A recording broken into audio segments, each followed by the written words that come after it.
In today's episode, I'm going to talk to you all about intuitive eating, what it is and what it's not. I'm also going to tell you the 3 things you can do today to start your journey to healing your relationship with food for your body. I know how disheartening it can be when you train as hard as you do, but you hate what you see in the mirror. You're always thinking about food and feeling like a failure because your meals and snacks are never as clean as you want them to be. But I have great news. It doesn't have to be this way, and I'm living proof. I struggled for 10 years with a horrible relationship with food and my body. I went to bed starving every night thinking about what I should eat the next day. I spent hours picking my body apart, and no amount of training would fix what I saw in the mirror. It wasn't until I was introduced to intuitive eating and Jesus that things started to turn around. I'm going to tell you about the top 3 things that helped me along my journey and have helped so many other female athletes in your shoes. So make sure you have a way to take notes for today's episode. Do you wish you could look like you train as much as you do? Are you sick of scouring the internet for sports nutrition tips only to find information tailored to men? Do you wish there was a simple solution to fueling your body for your activity level? Are you ready to find freedom with food? It is possible to have balance between fueling your body for your sport and for enjoyment, and it's not as complicated as you may think. Can we say hello, food freedom? There's a way to have it all and eat your cake too, and I'm going to show you how.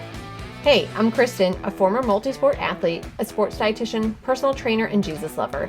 In this podcast, you will find practical, sustainable fueling tips for female athletes that will set you free from diet culture, an ever-changing set of nutrition rules, underfueling, and underperforming.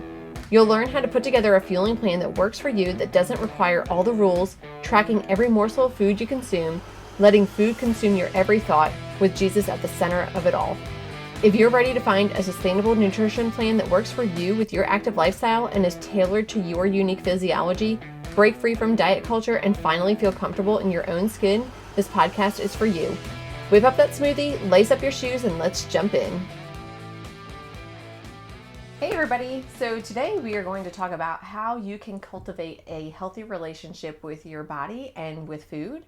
And this is something that I have struggled with for years. Probably about 10 years in total, I struggled with this concept of how do I accept my body for what it is and accept that I have to eat food, because that's the hard part. You know, a lot of people say, well, you know, this is more difficult than dealing with an addiction, you know, dealing with an alcoholic addiction or smoking cigarettes or drugs or whatever, because you don't need those things to survive, but you need food to survive. And that is very much true. It's very difficult to get past this point of where you feel like I'm just stuck. I feel like I hate having to eat or having to think about food, or maybe you're overly thinking about food, and your relationship with food and with your body just, quite frankly, is in a really horrible place. So we're going to talk about how do you get out of that. So first of all, if you're not familiar with intuitive eating, we're going to talk a lot about intuitive eating today. So I suggest getting out maybe something to write with and take some notes on this, because it is something that is very important that's going to help you get past this hurdle. So first of all, let's talk about what intuitive eating is. And intuitive eating is basically, you know, being in tune with your body and mindfully eating. So think of what mindless eating would be. You know, people always give the example of sitting on the couch and eating a bag of potato chips until, oops, the whole bag of chips is gone and I did not realize that. And I didn't even remember eating any of those chips. So intuitive eating is where you are eating without distraction. You're actually paying attention to your food. You're enjoying your food. You're savoring your food. You actually want to eat that food, and it's making you feel good, both physically and mentally, but also listening to things like your hunger and your fullness cues, and eating when you're hungry, stopping when you're full. Intuitive eating is also not feeling like you have to track every calorie or every macro. It is really being kind of fluid and flexible in your eating. So, you know, making sure that you are eating when you're hungry, but we know that you want to eat within a certain framework. So at each meal, you need to be having a carbohydrate, a protein, a fat. And so what do you actually want to eat within those components? So instead of maybe having chicken, because you're just really not feeling chicken today, maybe you want to have something like a steak, or you want to have some grilled pork tenderloin or something else. You know, you get the idea. You are able to choose based off of what you are feeling that day, and you're not eating because you feel like this is the way that I need to be eating. So also with intuitive eating, you're not dieting, okay? So you're not being the food police. You're not, feeling like you can't eat something, something's completely off limits, or you're always on this goal to lose weight. Intuitive eating is really not about losing weight. It's about fueling your body in a way that is healthy for your body. And like I said, makes you feel good both mentally and physically. And so if you lose weight in that process, that's fine, but not what we're going after here. And so I think that's a big component of today's message is not dieting. There are tons of studies to actually show that the majority of diets, one, fail, but two, if you do diet, it is setting you up for disordered eating and having a negative relationship with your body and with food. And we live in a diet culture. So we live in this world where everybody's expected to look a certain way. And in the 90s, it was to be, really skinny. And now it's to have a little tiny waist with a big butt for females. And, every decade it changes. And it's really honestly exhausting. We cannot keep up with that. And there is absolutely no way that you can go from skinny from the 90s to now having these a tiny waist and a big butt. It just doesn't work that way. So really trying to put that out of your head as to like, oh, well, this is what I should look like versus what I actually look like because of genetics and, the way that I work out and things like that. Every athlete is going to differ in the way that their body shape is based off of what their activity is. So if you look at a gymnast, most gymnasts are short in stature and they are also very muscular because they need that. They need that for that explosive power. Whereas a marathon runner is generally going to be longer legs, taller, and they're going to be more kind of like lanky, if you want to say that, because that is what works best for that sport. And so we need to take that into consideration as well. So what our genetics are doing for our body, and then also what our sport is and how that's going to influence our body, and not comparing ourselves to other people, what we see on the internet or social media, what we think we should look like. So I have a couple tangible steps for you today for what I want you to do, or tips that you can do so that you can work past this struggle with your poor relationship with your body and with food, and how you can actually get out of it. So the first thing I'm going to tell you about are the 3 P's. So the 3 P's is where you are, hear me out, praising God, you are praying, and you are, what is my 3rd P here? Patience.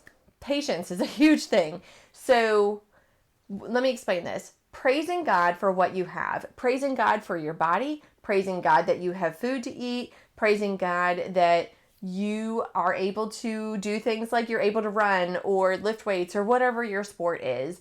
I want you to think of what are the things that you are actually really maybe good at, or things that you enjoy about your body, those types of things. Like I have strong legs so that I can climb the stairs with a load of laundry. I don't know. It could be anything. Or, I have strong arms and I can do more push-ups than my best friend can. Whatever the case is, I want you to think of these things, and I want you to have a heart of gratitude and praise God for them. And I want you to actually write them out. Writing them out is far more important than you just thinking them up, because you will forget about them. So if you write them out and you put them on little sticky notes, or maybe on the background of your phone, somewhere where you're going to see them, that is going to be very helpful for you. The next one is prayer.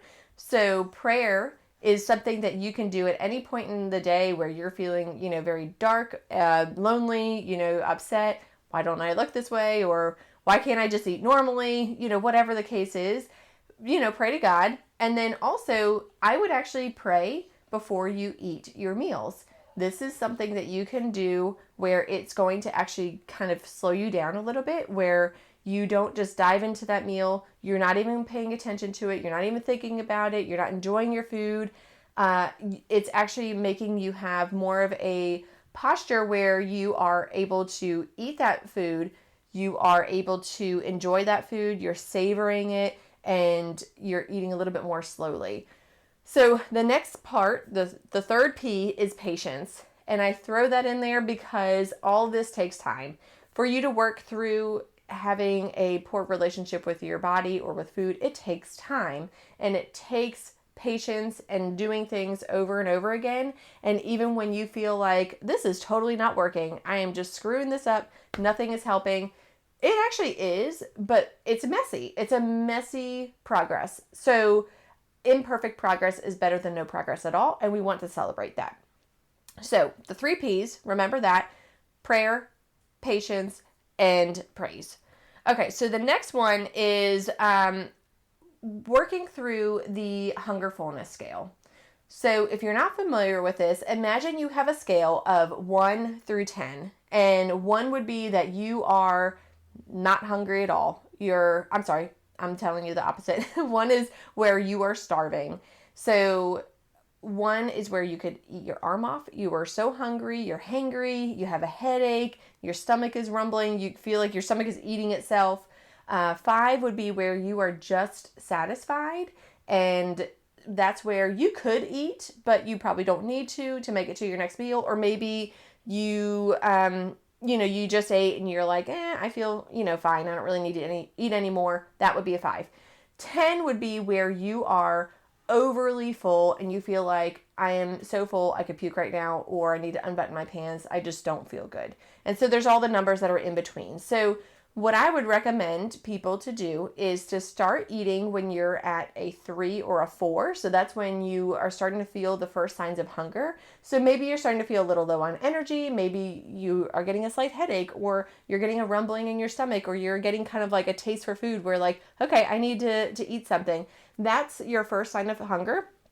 It's different for everybody. So take notice of what that is. And that's when you want to go ahead and start eating.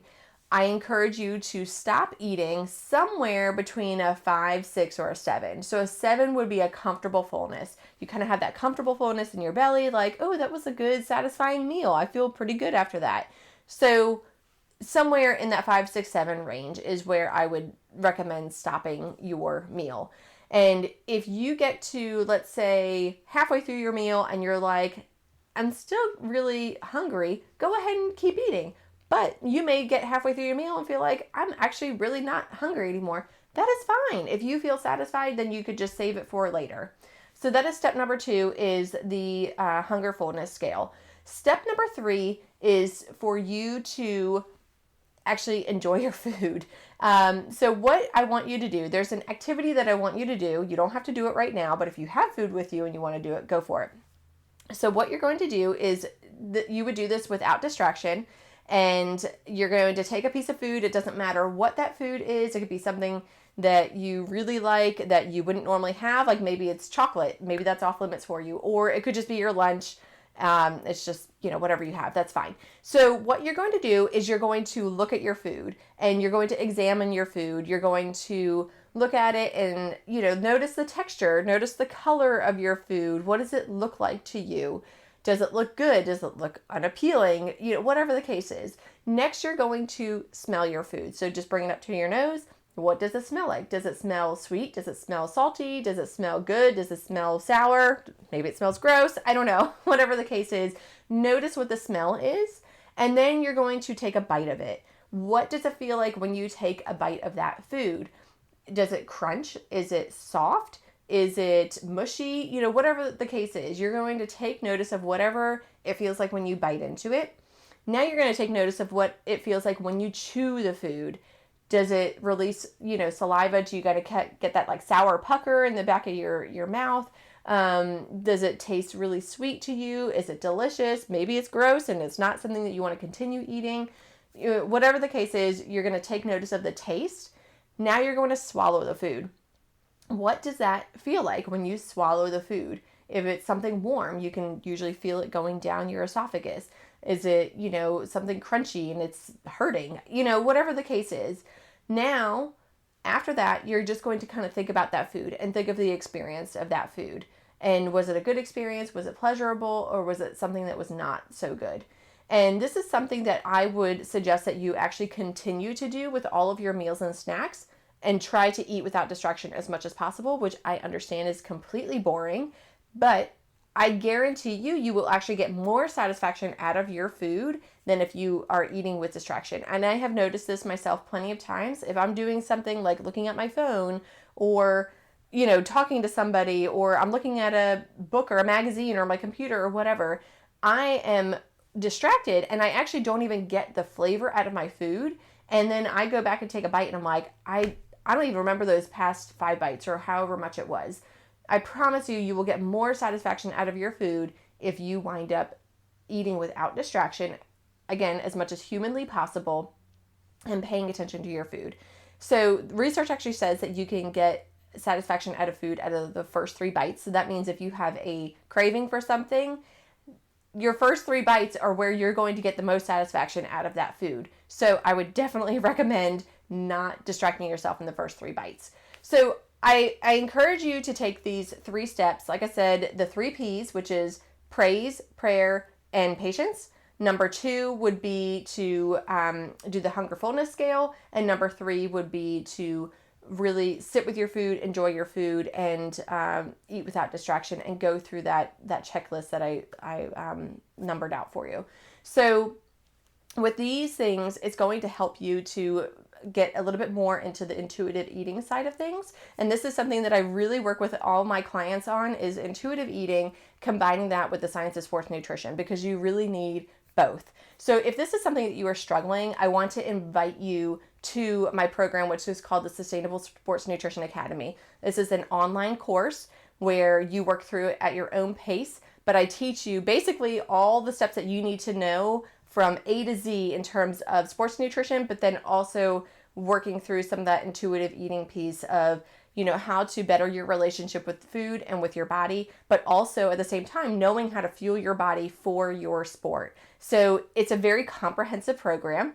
And I am always available, for one-on-one sessions if that's something that you decide that you feel like you need help with during that course. But you have lifetime access to that course. So if you just head on over to my website and click on the nutrition coaching link at the top, you'll see the Sustainable Sports Nutrition Academy will drop down. I will also drop the link below in this video, but I invite you to check out that course. You can actually test out that course for a single $1. That is how much confidence I have that you will like this course and it will be beneficial to you. Hey friend, if this podcast inspired you, encouraged you, or changed you, I would love for you to leave me a review and share it with a girlfriend who will find it helpful or inspiring. That is the best way you can thank me and help me share my knowledge so I can help more people just like you. I'm so thankful that you spent this time with me today, and I'd love to connect with you. Join my Facebook group, Female Sports Nutrition, or send me a DM on Instagram, or hop on over to my website, elitenutritionperformance.com. I'll see you back here next week.